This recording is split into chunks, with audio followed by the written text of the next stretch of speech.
Cukup.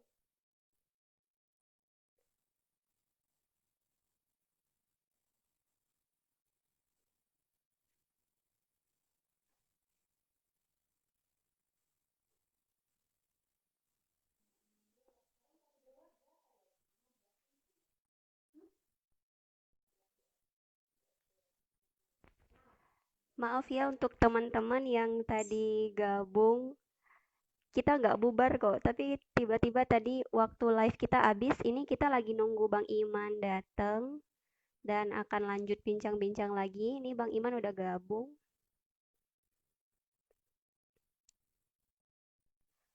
Sip. Iya, keputus ini. Teman-teman yang telat nggak apa-apa, Kak Siti telat.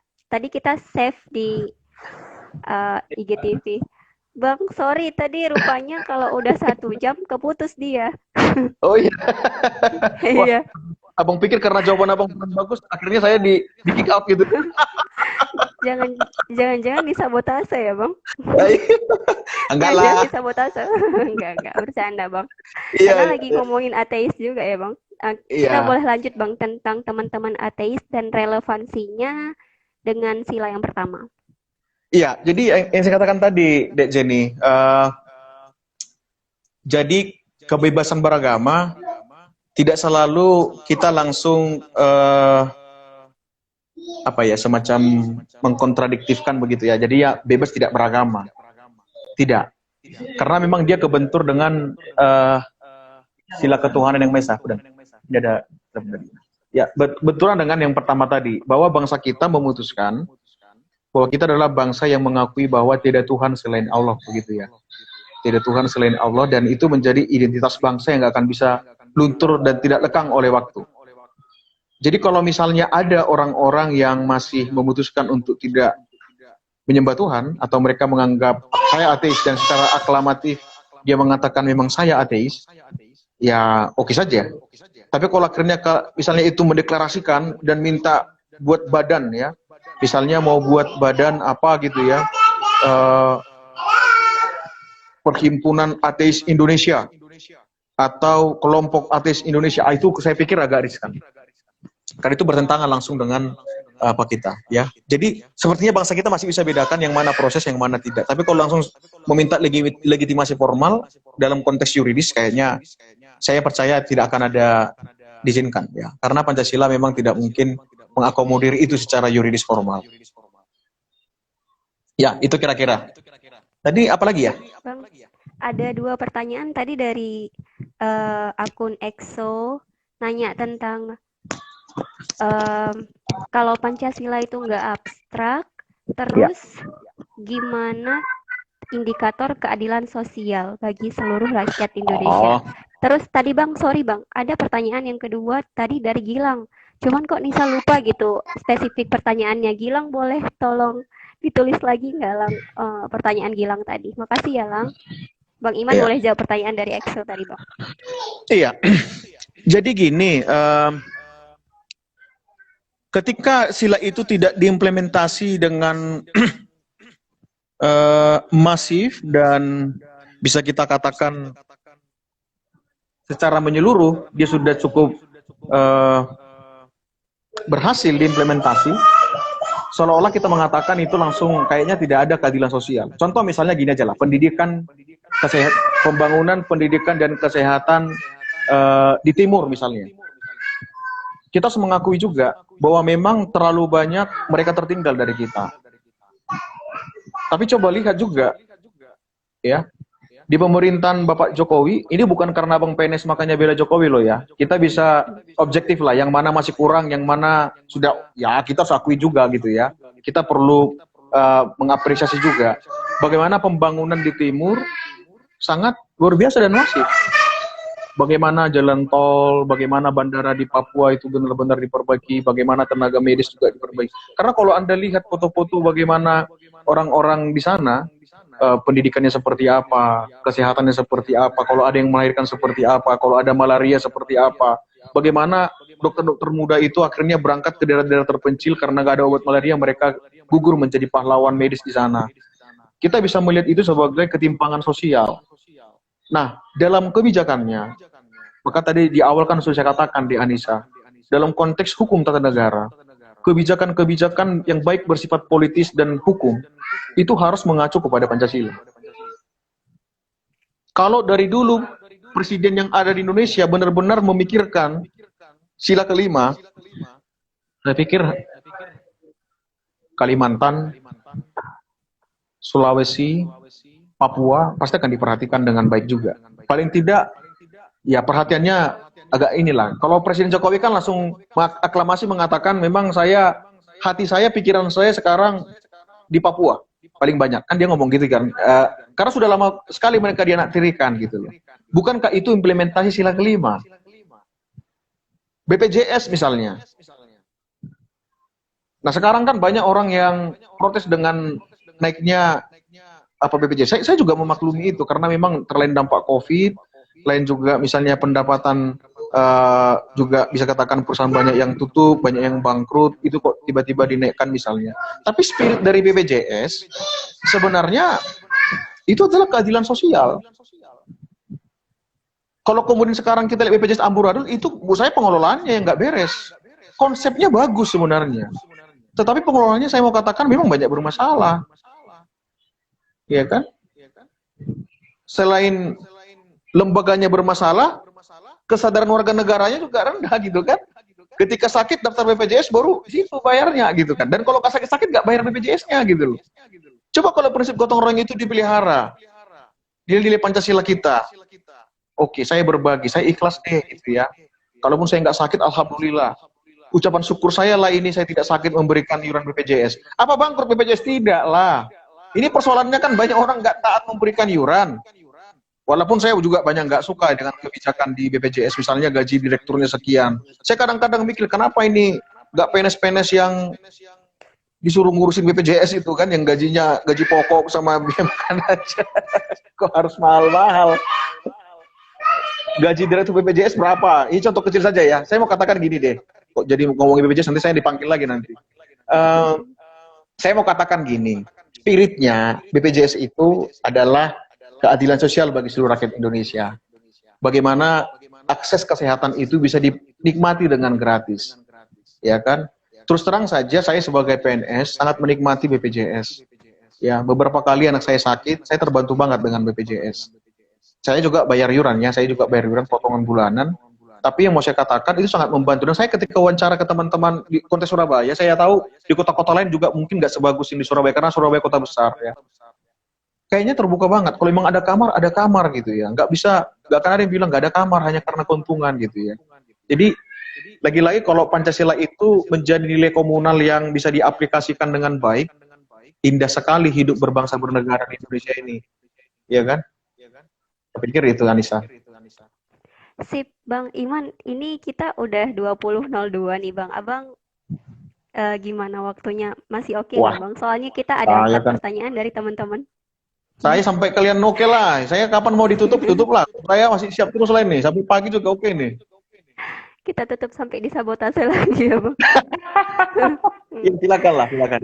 Iya. Bang, ini ada 4 pertanyaan. Ada dari Gilang nih, pertama. G. Herdian PS, akun Instagramnya. Apa maksud kemanusiaan yang adil dan beradab, Bang, di atas persatuan Indonesia? Apakah bisa direlevansikan sebagai glorifikasi makar? Gimana, Bang, menurut Abang? Sebentar ya, ini handphone saya agak lobet. Gimana? Coba ulangi sekali lagi, Dek. Maksud dari kemanusiaan yang adil dan beradab itu, Bang, bisa ulang. Apa maksud kemanusiaan yang adil dan beradab di atas persatuan Indonesia? Terus apakah bisa itu direlevansikan sebagai glorifikasi makar? Dari Gilang. Glorifikasi? Makar. Makar? Makar. Loh, kok lari ke makar ya? Pertanyaan utamanya, maksud kemanusiaan yang adil dan beradab di atas persatuan Indonesia itu gimana, Bang? Oh, jelas. Jadi maksudnya kalau kita bicara Pancasila, sila pertama, sila kedua, 3, 4, 5 itu kan kesatuan nilai ya. Dia system of value, ya kan? Dia dikatakan national value dan juga sekaligus system of value, bahwa sila yang pertama itu menjiwai sila kedua, ketiga, keempat, kelima, Demikian juga kedua menjiwai sila pertama, menjiwai sila ketiga, itu nggak bisa dipisah satu sama lain. Jadi kalau dikatakan misalnya bagaimana sila kemanusiaan di atas persatuan, jelas. Saya ingin menjelaskan kalau sila kedua itu kalau nanti baca butir-butir dari sila kedua, bagaimana menunjukkan penghormatan terhadap manusia, bagaimana bertoleransi, bagaimana tenggang rasa. Bukan kalau kita bertoleransi dan tenggang rasa dengan sendirinya mengikat rasa persatuan juga outputnya adalah kita bersatu begitu ya. Jadi bisa dikatakan sebenarnya sila kedua itu menjadi dasar atau luaran dari persatuan Indonesia. Buah dari kita menghormati adab, menghormati manusia yang berbeda dengan kita bisa melihatnya sebagaimana Tuhan melihat dia, maka sebenarnya sila ketiga dapat tercapai. Cuman yang kedua saya agak bingung tadi dengan makar itu hubungannya apa ya? Yang makar. Ini mungkin Gilang kalau masih nonton bisa dikomentarin, Gilang ditulis di kolom komentar maksudnya gimana. Sambil kita nunggu respon dari Gilang mungkin ya Bang di kolom komentar, mau beralih ke pertanyaan lain boleh nggak Bang? Boleh. Ini dari Bang Opin. Bang Opin dari YIPC Medan nih Bang. Gimana Ya. tanggapan bahwa sila kelima itu yang bisa dikatakan alirannya sosialisme, tetapi bertentangan dengan sistem negara yaitu demokrasi. Sosialis dan demokratis kan dua hal yang bertolak belakang, Bang. Yes. Jadi kalau kita bicara dari aspek filosofis, Pancasila itu adalah ideologi. Sama seperti sosialisme adalah ideologi. Kalau kita melihat, membandingkan antara sosialis dengan Pancasila, memang ada titik-titik kebersamaan dan universalnya yang bisa saling mengikat satu sama lain, tapi ada juga yang tidak sama sekali cocok dengan konteks Indonesia. Ya kan? Jadi kalau mau saya katakan, ketika bicara Pancasila merupakan landasan filosofis bangsa kita, dia merupakan ideologi bernegara kita, dia menjadi gagasan, pikiran.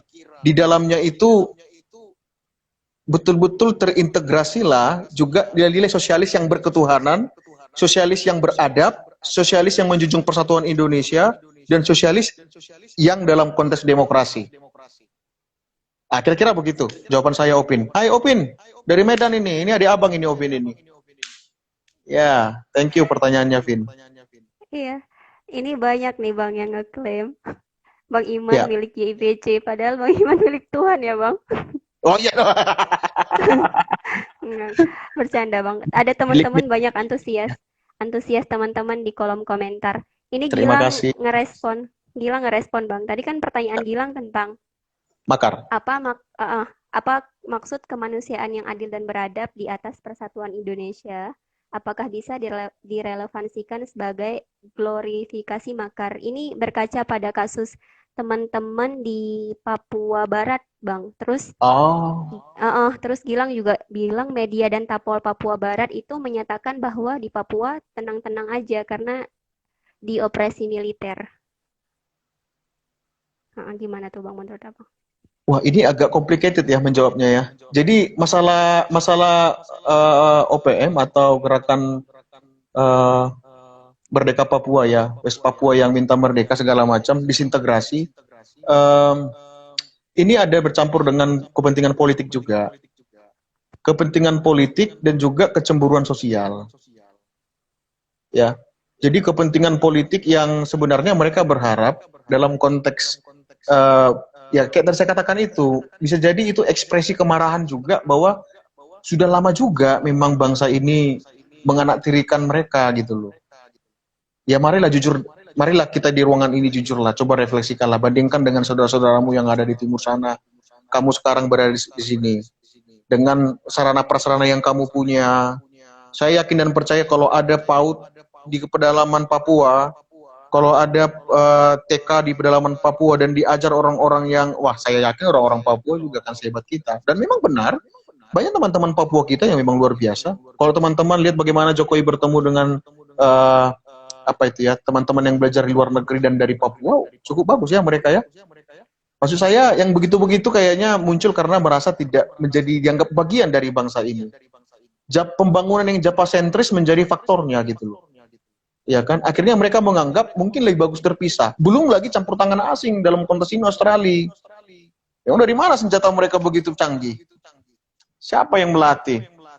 Kalau Anda pernah, kapan lalu sempat ada iklan yang Papua agak beribut begitu, ada dari Australia yang, ayo sini, gitu ya, gabung ke kita, gitu ya. Wah, saya gemes itu lihatnya. Ya kan? Karena memang ada orang-orang Papua, memang yang cepat sampai sekarang berelasi dengan teman-teman di orang-orang di Australia sana. Dan Australia dalam kepentingan politik mereka, ya ingin, wah, siapa yang nggak mau Papua? Wah, Papua itu kan salah satu provinsi paling kaya, Rek. Ya kan? Siapa yang nggak mau? Gitu loh. Ya, jadi kalau sampai ke makar, saya pikir itu nggak makar. Mereka justru ingin memisahkan diri kok. Makar itu kan mereka mau datang menghancurkan pemerintahan yang sah sekarang. Pidana itu kan. Ini enggak, ini gerakan separatis. Gerakan separatis yang mirip dengan yang di Aceh, gerakan Aceh Merdeka dulu. Yang akhirnya nanti ada beberapa deal-deal di sana yang itu juga masih polemik juga kalau kita lihat dari aspek tata negara dan segala macam itu, ya. Jadi agak berbeda. Itu bukan makar menurut saya. Itu ekspresi kemarahan, ekspresi ketidakadilan yang katanya ke social justice, tapi kok harga semen 1 juta, harga bensin 100.000, kok beli Indomie 1 kardus kok harganya 500.000 gitu kan? Wah, jadi marah mereka kan, wajarlah marah. Kita pun kalau begitu marah kan. Biasa kan orang yang bayangkan kalau kamu di rumah, terus kakak kamu minta HP, dibeliin, beli motor, dibeliin, minta mobil, dibeliin, minta emas, dibeliin, ya kan? Minta kawin, dikawinin gitu kan? Ya, tiba-tiba kamu minta untuk, aku mintalah dulu ini laptop untuk bisa ngedit-ngedit gambar, buka usaha Photoshop. Bisa kok pakai laptop, buang-buang aja. Ya gimana perasaan kamu? Kan gitu aja kan? Sederhananya kan begitu. Akhirnya mereka merasa kayaknya aku mending keluar deh dari rumah ini, aku mandiri aja. Aku berusaha dengan caraku sendiri di luar sana. Gitulah teman-teman yang di sana itu. Ya, saya pikir gitu, Nis. Oke, Bang. Bang, ini makin malam, makin banyak pertanyaan nih, Bang.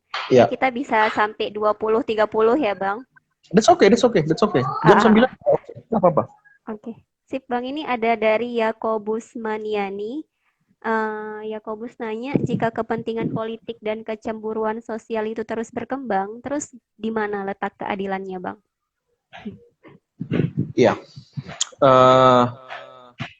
Justru sebaliknya ya, kalau misalnya betul-betul kebijakan itu berkeadilan, kebijakan itu benar-benar menjawab kebutuhan masyarakat,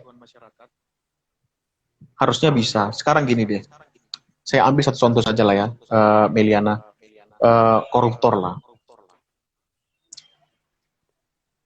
Saya sampai sekarang ini, mohon maaf, kalau saya ngajar soal koruptor di kelas, itu biasanya sangat emosional banget saya. Kenapa? Karena mereka ini salah satu yang menghambat keadilan yang kita bicarakan tadi itu terimplementasi di lapangan.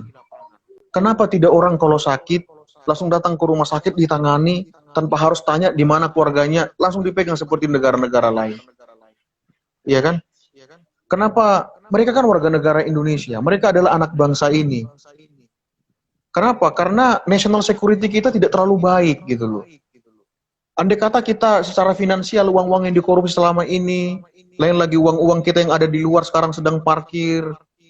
Andai kata semua kembali, saya yakin nggak ada korupsi sama sekali. Wah, hebat banget bangsa kita ini, bangsa yang hebat loh. Saya mau katakan bolak-balik, bangsa ini bangsa yang sangat hebat, bangsa yang sangat besar, bangsa yang sangat kaya. Tapi banyak orang-orang yang tega menghina Tuhan, menghina sesamanya demi kepentingannya gitu. Coba kalau setiap gubernur yang dilantik betul-betul memegang sumpahnya, disumpah berdasarkan Pancasila loh, berketuhanan yang Maha Esa. Saya akan menjadi pejabat bupati, saya akan jadi gubernur yang berketuhanan yang Maha Esa. Masa korupsi? Saya akan menjadi pejabat yang berkemanusiaan. Masa korupsi? Sekedar info saja, Anissa, 34 provinsi, itu 34 gubernurnya, bacalah berita dari KPK, itu 23 gubernurnya adalah tahanan KPK. Lebih dari setengah gubernur di Indonesia itu koruptor ya. Mau mimpi apa? Social justice di Indonesia, ya kan? Dan kalau kamu wawancara, apa mereka bilang kami nggak korupsi. Kita kan sudah kasih DP dulu di awal ketika kita terpilih, itu kan DP. Toh juga uang itu ada di masyarakat. Dan yang kita pakai ini adalah uang masyarakat. Kacau banget berpikirnya. Apa kita, apa kan gitu kan?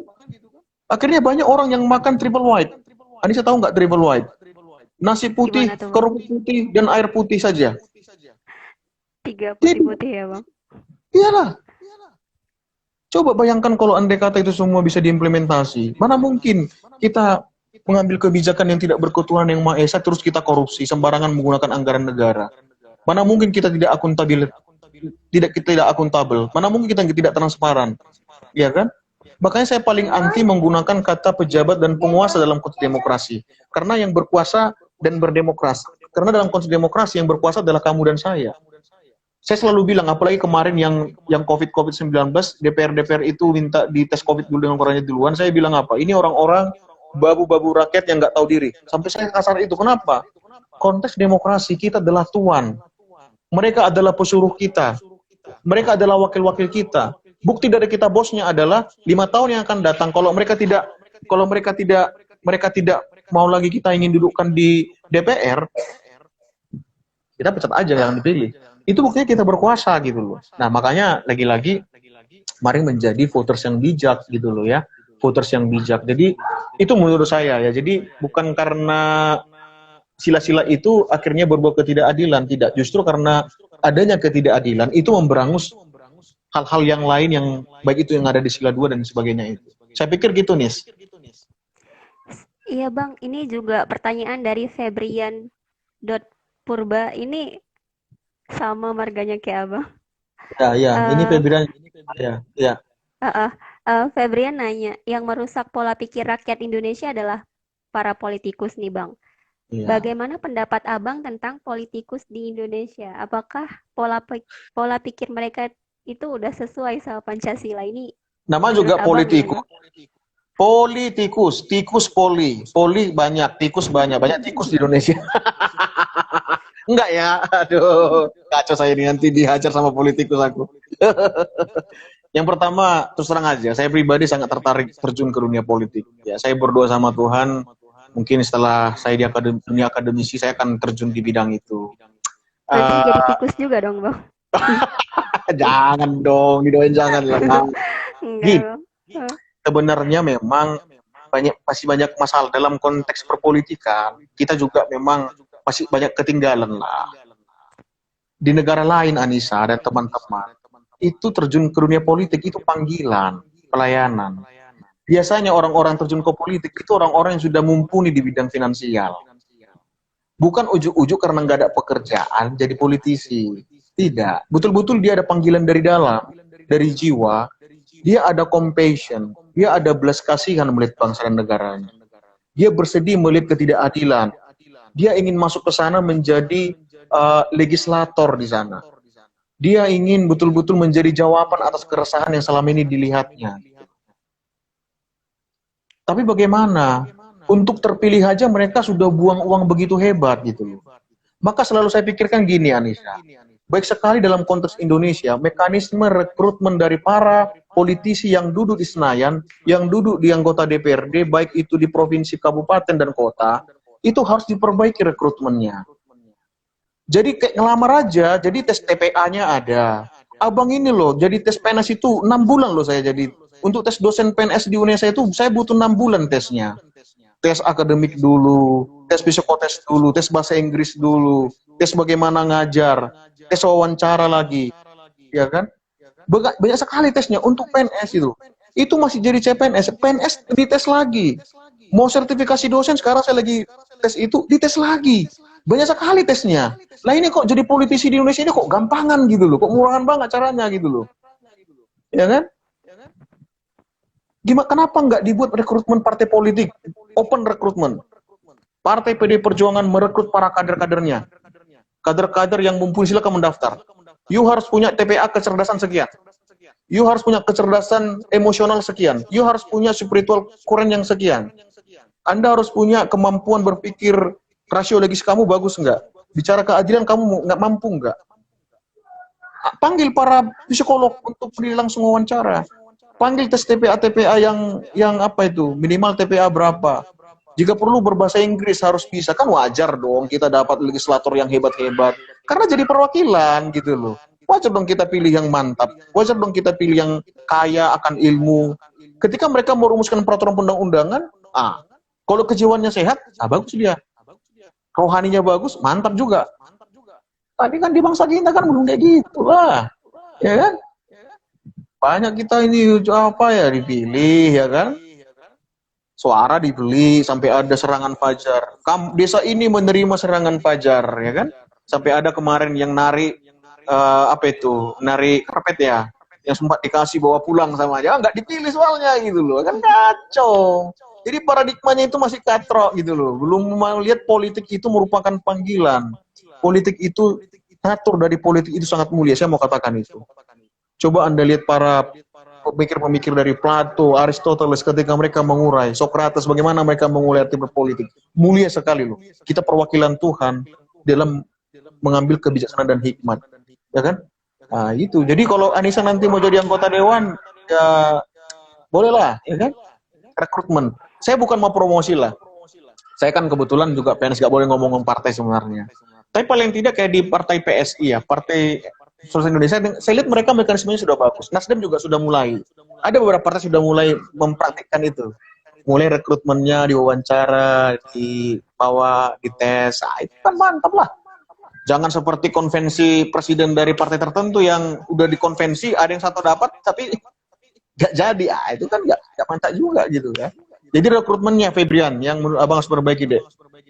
Ya, thank you, Nis. Siap Bang, makasih juga. Menarik juga kan Bang, ketika entah kita menjadi anggota para politisi atau dimanapun kita berada, sekarang di fasilitator IPC, ketika kita dapat amanah itu harusnya kita sadar sama fungsinya ya Bang, melayaninya bukan sama jabatannya ya Bang. Betul. Ini kita punya 9 menit lagi Bang, dan ada 2 pertanyaan dari teman yang udah nanya sih sebenarnya. Dan untuk memanfaatkan 9 menit kita Bang, ini dari Andra UII, Andra lagi dari YIPC Jogja, TAP MPR nomor 25 tahun 1966 tentang pelarangan ideologi komunisme, apakah perlu dicabut Bang, menurut Abang? Karena adanya komunisme bisa jadi sebagai kekayaan berpikir dan ideologi Indonesia. Gimana Bang? Ketika saya ngajar Pancasila, kami itu buat saya di luar kontrak kuliah, bukan kontrak kuliah, tapi kita ada panduan lah ya, ada guidance mengajar. Saya modifikasi, meminta mahasiswa mengkomparasi Pancasila dengan komunis, Pancasila dengan liberal, Pancasila dengan sosialis, Pancasila dengan ideologi lainnya, termasuk dengan komunis. Sekarang gini, kalau kita belajar soal eksistensi komunis di Indonesia pun, sebenarnya juga banyak ini ya. Kalau baca sejarah, kita tahu kan komunis itu kan pecahan dari SI ya, SI merah dan SI putih ya, yang didirikan oleh Cokroaminoto. Dan SI merah itu kan ya Semaun, Buso, ya kan, Alimin, itu kan semua anak kos Cokroaminoto dan teman-teman dari Soekarno.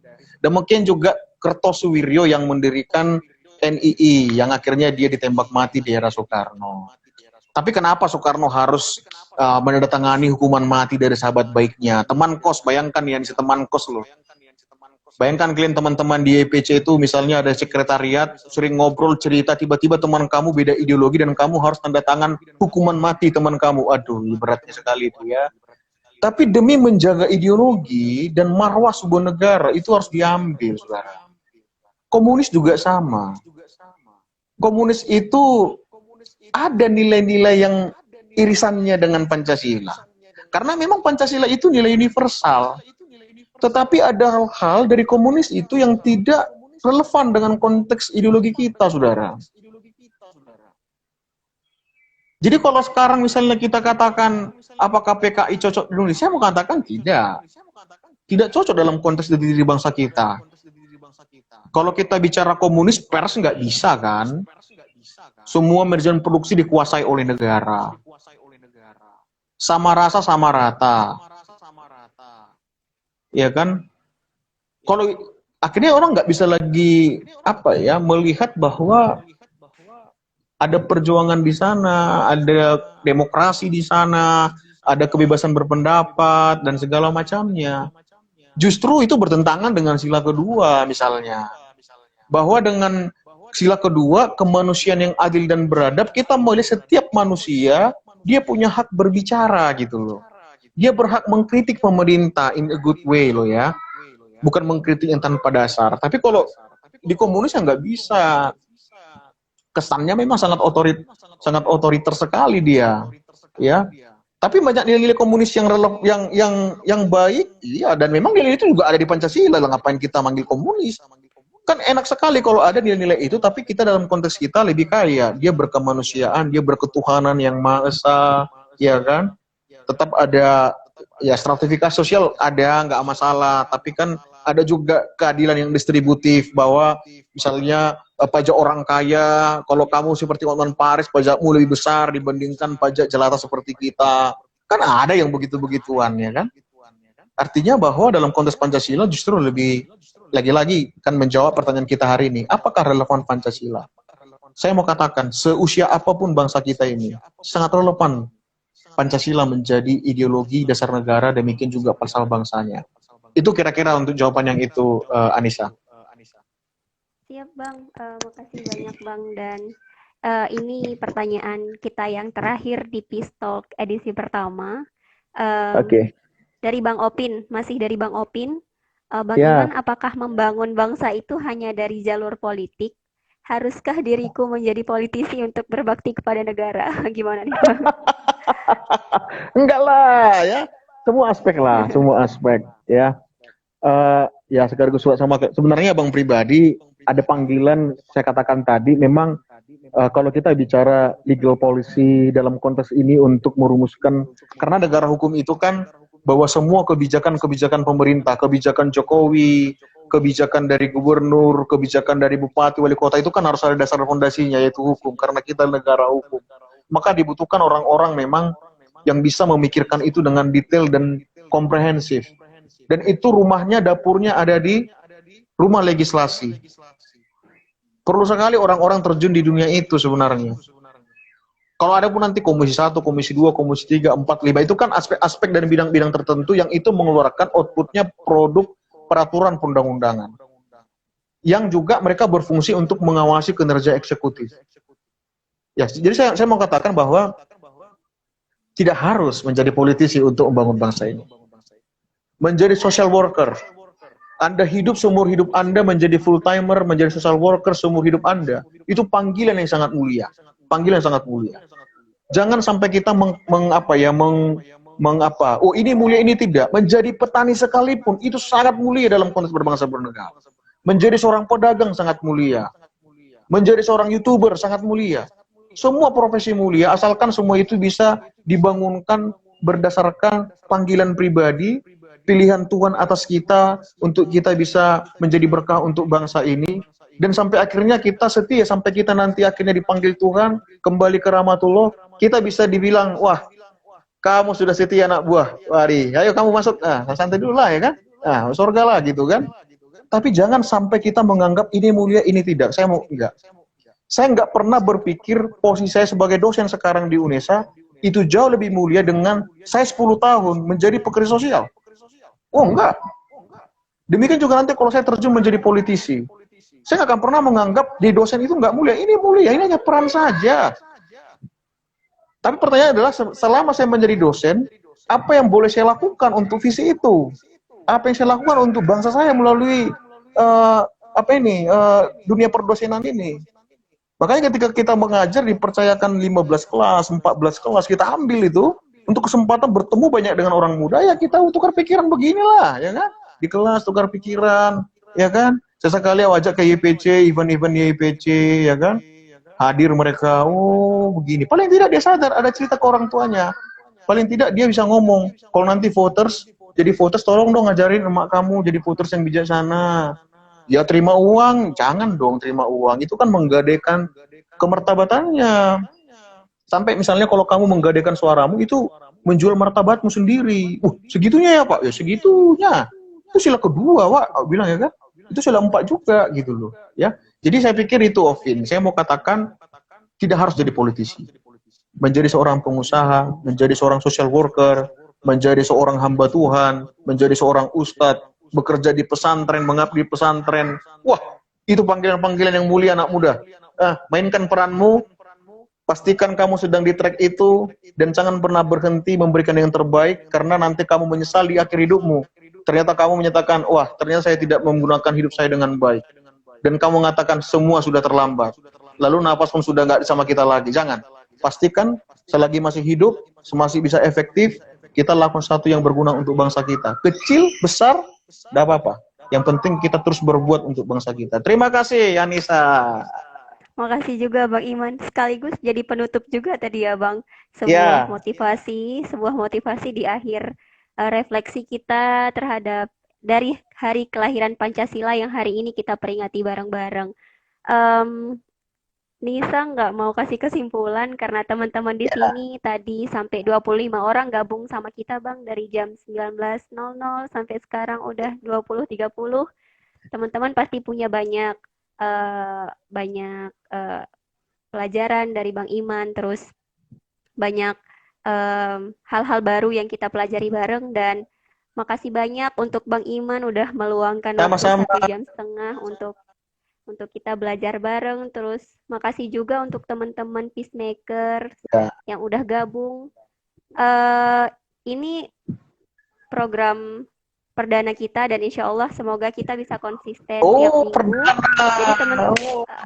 ya iya Bang. Jadi insya Allah nanti mungkin kita akan bincang-bincang sama Bang Iman lagi atau sama teman-teman lainnya. Ya, ya. Insya Allah, insya Allah Bang.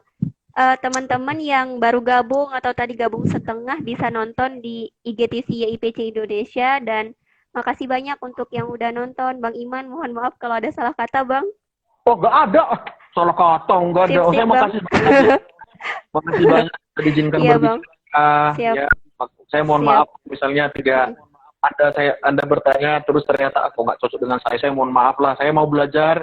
Ya bisa japri ya kan. Orang mantap kayaknya mendapat apa tadi. Boleh juga. Ya, jadi terima kasih banyak sudah mau mendengarkan. Saya sangat senang sekali bisa berbagi dan belajar dari kalian semua dan melalui pertanyaan-pertanyaan kalian ya. Terima kasih juga Anissa sudah Siap, sama-sama menghubungi. Bang. Makasih, makasih. Ini kita, iya Bang, kita jadi maaf-maafan di komen Kak Rahmat lebarannya udah lewat.